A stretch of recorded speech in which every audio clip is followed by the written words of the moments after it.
Oke guys, gue dengan Kubo, kita akan ngetes apakah kamu anxiety atau enggak. Caranya mudah, jadi begitu aku ada pertanyaan, kalau kamu ngomong iya, kamu langsung angkat tangan gini, kalau enggak, nggak usah diangkat jarinya. Oke ya, sebelum sampai ke tes, saya mau jelasin dulu. General anxiety disorder, sebelum kamu ngecap kamu general anxiety disorder ya, itu punya 3 ciri-ciri. Yang pertama adalah frekuensi. Dalam sebulan, berapa sering kamu mengalami gejala anxiety atau panic attack. Oke, jika kamu sering menderita anxiety dalam sebulan, misalnya bisa sampai 8 kali ya, atau dalam 2 bulan, 2 bulan itu berarti kan 8 minggu ya, kamu menderita sampai 8 sampai 10 kali, berarti ada kemungkinan. Itu dari frekuensi. Terus yang kedua, dari intensitasnya, seberapa besar cemasnya. Contoh, kamu cemas kayak cuman cemas mau ujian doang, atau kamu cemas kayak pengen nembak cewek. Ini enggak. Ini cemasnya intensitasnya tinggi, sampai lo yang kenapa nih, aduh gue kenapa ya, begitu ya, sampai wah ngerubah pandangan lo terhadap dunia gitu, sampai lo berubah, sifat lo berubah karena saking intensnya rasa cemas. Jadi dilihat juga, jadi saya ulangin, ada 3 hal yang mesti kamu perhatiin. Satu, frekuensi, seberapa sering datang dalam 1 sampai 2 bulan. Jadi ini nggak bisa dinilai dalam 2 minggu atau 3 minggu, minimal tuh 1 sampai 2 bulan ya, baru dapat. Jika sering, mungkin. Yang kedua, masuk ke intensitasnya, seberapa tinggi. Yang ketiga, durasi ya, jadi sekalinya datang, kalau yang itu agak lama kan, sekali datang tuh lama, misalnya seharian atau 2 harian atau 3 harian atau terus-terusan gitu ya. Jika kamu cuman sekali datang nongol, itu bukan anxiety disorder, tenang aja. Yang kedua, anxiety itu banyak ya, jadi ada yang takut keluar rumah, agorafobia, takut ketemu orang, disebut social anxiety, takut mati, kena penyakit berat, hipokondria. Ada yang takut macem-macem guys ya, jadi istilahnya dia cemas akan hal-hal yang belum terjadi, atau dia takut dia jatuh di jalan, atau macem-macem lah ya, yang mungkin kalau saya sebutin namanya kamu bingung juga gitu ya. Jika kamu menderita 2 atau lebih, mungkin dibilang general anxiety disorder ya. Tapi kalau cuma 1, kayak bilang saya bisa keluar rumah bang, saya bisa bekerja, saya cuman kalau ketemu orang aja saya bingung, itu social anxiety. Tapi kalau udah 2, misalnya takut penyakit, takut mati, takut keluar rumah, atau takut berhubungan bersosial sama orang karena takut ntar pingsan di jalan, bla bla bla, itu udah banyak ya, ada kemungkinan kamu kena general anxiety disorder.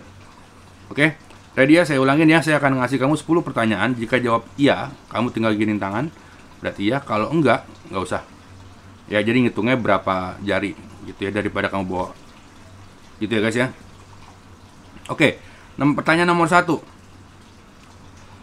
apakah dalam 1-2 bulan ini kamu merasa dalam bahaya, atau kamu merasa ada kamu terkena penyakit apa yang nggak jelas di tubuh kamu atau di belakang kamu atau apa ya, pokoknya kamu merasa dalam bahaya?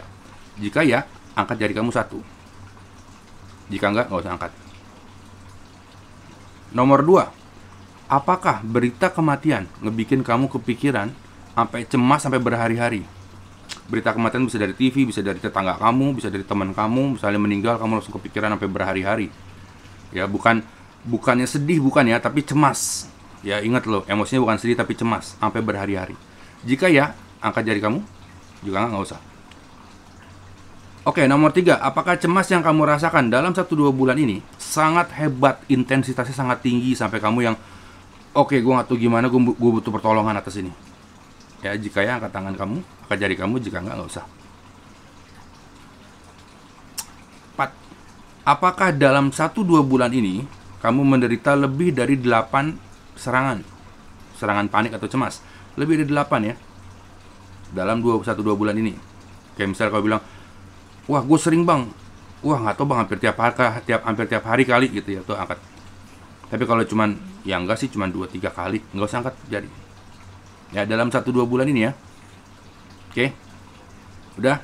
Pertanyaan berikutnya, nomor 5, apakah kamu tidak dapat bekerja dengan normal dalam 1-2 bulan ini ya? Tidak bisa bekerja normal, tidak bisa berkegiatan normal.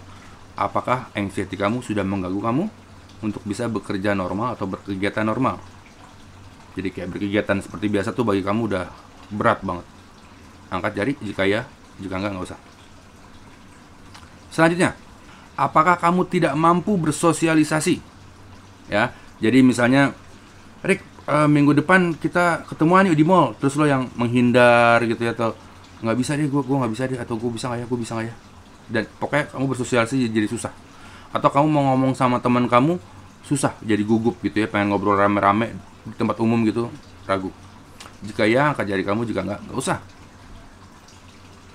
Nomor 7, apakah kamu sedang terapi obat untuk entah kesehatan kamu atau untuk mental kamu ya, maupun mau obat psikiater, mau jamu, mau obat apa sih kebiasaan yang kamu minum tiap hari, misalnya harus minum bawang putih sehari berapa gitu. Saya ulangin, apakah kamu saat ini dalam 1-2 bulan ini sedang rutin mengkonsumsi obat-obatan karena penyakit kamu ini ya, entah obat psikiater atau jamu-jamuan atau kebiasaan-kebiasaan kesehatan kayak apalah gitu, kayak gue mesti olahraga nih dalam 1-2 bulan ini nih, kayak setiap hari gue mesti olahraga ya, pokoknya harus gitulah ya.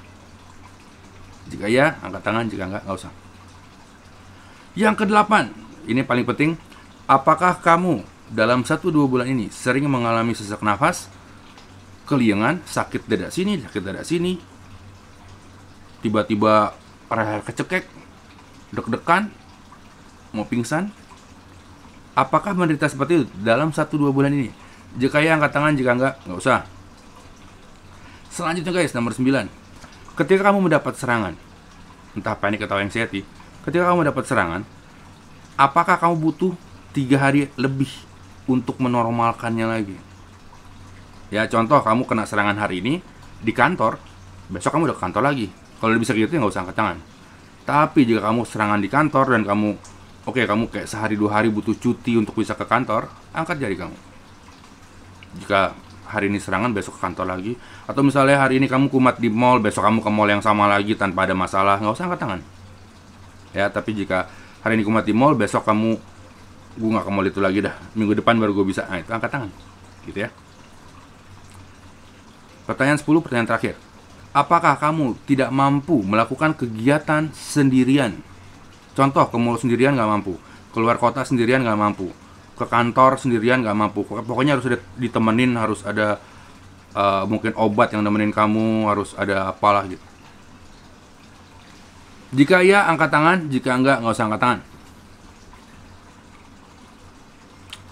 Oke, jika sudah, sekarang hitung berapa jari yang kamu angkat.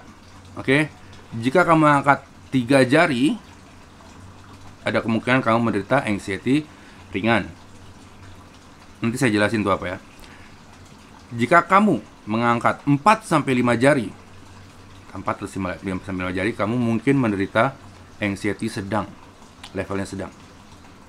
Yang terakhir, jika 5 atau lebih, welcome to the club, kamu menderita anxiety berat. Sekarang saya jelasin anxiety ringan, sedang, berat itu apa. Sebetulnya anxiety di dunia psikiater itu tidak ada tingkatan ringan, sedang, berat gitu. Semuanya dikasih obat yang sama, udah beres. Namun di metode 4P atau di Yayasan Anxiety Care Indonesia, kita menggunakan metode 4P untuk menyembuhkan member nih, untuk membantu pemulihan member. Dan juga kita ada PR-nya lah ya, ada tugas-tugas yang diberikan agar kamu bisa sembuh lagi. Nah, kita butuh tahu yang mana ringan, sedang, berat, karena PR-nya beda. Ya, jika kamu masuk penderita ringan, jadi bisa sembuh pakai metode 4P, berat pun bisa sembuh pakai metode 4P. Namun ringan PR-nya beda gitu ya, PR-nya beda sama sedang sama berat. Gitu ya. Jadi jika kamu menderita itu, ya ada kemungkinan kamu anxiety. Jika kalau kamu bilang gini, "Mas, saya tuh anxiety atau enggak?" Kamu cek video aku yang ini. Ini adalah untuk ngecek kamu anxiety atau tidak. Gitu ya. Oh ya, jika kamu juga pengen penasaran, ingin sembuh juga, kamu bisa beli buku aku yang ini. Atau ikuti playlist aku, search di YouTube, masuk ke YouTube aku ya, Erick Wibowo, masuk search playlist, di playlist ada playlist step by step, itu untuk sembuh dari anxiety, atau playlist metode 4P, untuk mengetahui metode yang aku pakai itu gimana cara sembuhnya, yaitu ada di playlist metode 4P di YouTube aku, bentuknya playlist. Tontonnya part 1 dulu, baru part 2, jangan dilompat guys. Oke. Atau jika kamu malas nonton, saya ngebuka kelas pelatihan setiap bulannya di awal bulan, setiap tanggal 6 atau 7 ya, di awal bulan saya buka kelas pelatihan untuk sembuh dari GERD dan anxiety dengan menggunakan metode 4P. Yang sembuh udah banyak, kamu tinggal search video testimoni di YouTube aku, maka kamu akan lihat yang testimoni sembuh udah banyak. Ya, dan itu bentuknya kelas pelatihan, bukan webinar. Ya, webinar itu kan saya cuma ngasihin teori. Saya ngapain ngasih webinar, orang-orang di YouTube saya udah isinya teori semua. Ya, jadi kita lakukan adalah pelatihan, di mana kamu dikasih tugas agar kamu mengerjakan tugas itu agar kamu sembuh. Jadi kalau kamu tidak mengerjakan tugas ya nggak sembuh. Gitu ya, jadi harus mengerjakan tugas. Itu kenapa disebut pelatihan. Pelatihannya sebulan secara online. Jadi dimanapun kamu berada, hanya kalau kamu bisa akses ke internet, kamu bisa sembuh menggunakan metode 4P. Oke? Itu masuknya ke grup WhatsApp, nanti kita nge-zoom bareng. Di Zoom itu aku kasih tauin mesti gimana-gimana. Habis itu masuk ke grup, semua ngerjain PR. Tiap hari store jurnal untuk biar mentornya di sana ngeliatin. Kamu masuk grup WhatsApp selama sebulan. Dan di grup WhatsApp itu ada mentor juga. Di grup WhatsApp mungkin satu grup itu sekitar 15-20 orang. Itu sembuh bersama-sama, jadi kamu punya teman kesembuhan. Ditemenin sama mentor dari Yayasan Anxiety Care Indonesia. Mentornya siapa? Mentornya juga dulu orang-orang yang kena anxiety, yang sembuh dengan metode 4P dengan cara pelatihan. Ya, jadi dia udah sembuh dengan cara pelatihan, sekarang dia mau jadi mentor ngebantuin kamu-kamu. Gitu. Jadi tenang aja bagi kamu yang kena anxiety zaman sekarang, cara sembuhnya udah ada atau sudah banyak caranya, lu tinggal ngelakuin aja sembuh. Jangan takut, jangan worry guys. Ya. Saya Ari Kubowo, saya udah kena anxiety dari tahun 2008. Pertama kali kena 2008 saya minum obat psikiater 1,5 tahun. Dan 2011 kumat lagi 3 kali lipat lebih parah. Dan saya nggak ke psikiater karena nggak mampu. Dan akhirnya saya menemukan metode 3P zaman dulu. 3P itu adalah pola makan, pola pikir, pola hidup. Dan di 2016 saya revisi lagi menjadi 4P. Jadi pola makan, pola pikir, pola hidup, dan pola sifat atau perilaku. Karena di pola perilaku ini yang ngebuat kamu, satu, susah sembuh. Atau kedua, udah sembuh, kumat lagi. Udah sembuh, kumat lagi. Gitu ya, jadi perhatikan pola sifat. Dan ke pola sifat sendiri udah saya bikin playlistnya sendiri di YouTube saya. Lo tinggal search playlist. Pokoknya kalau masuk YouTube gua, masuk ke playlist ya. Cara tahu playlist adalah lo klik gambar Ari Kubowo, fotonya, lo geser ke tab playlist. Itu lo bisa lihat playlist apa aja. Jadi YouTube gua udah gua atur rapi. Atau jika kamu masih mencari sensasi, cara nge-search YouTube gua adalah lo search di YouTube, di kolom search bar di YouTube, tulis Ari Kubowo, sensasi yang lo rasain. Misalnya Ari Kubowo takut mandi, ntar keluar. Ari Kubowo misalnya kumat gara-gara narkoba gitu, keluar. Ari Kubowo sesak nafas, keluar. Ari Kubowo keringet dingin, keluar. Semuanya keluar guys, sudah gue buat videonya gitu ya. Jadi bagi kamu yang kena anxiety di tahun sekarang 2024, santai aja.